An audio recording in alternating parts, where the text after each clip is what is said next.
your girl Juju on that grill, and I'm back with another video for you. Today we're gonna make French toast.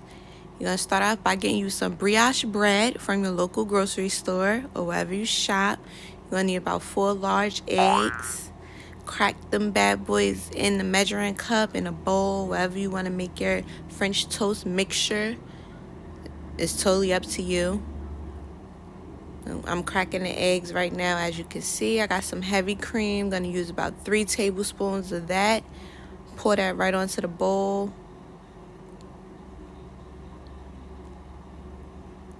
Next, you're gonna need you some brown sugar. About 1 tablespoon of that. This is the rest of the ingredients that I use, that I'm gonna use in a mixture. About 1 tablespoon of each, or however you like it, you know, measure it to your liking.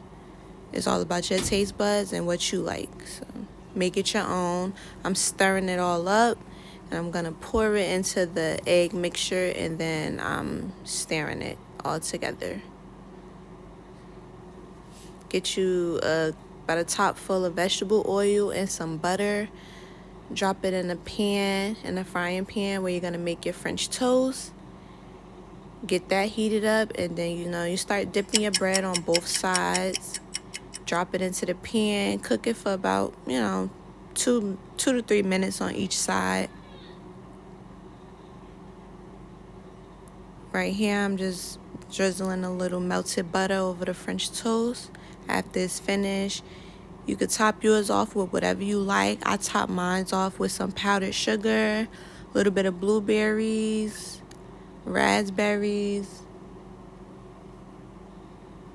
and I think that's blackberries.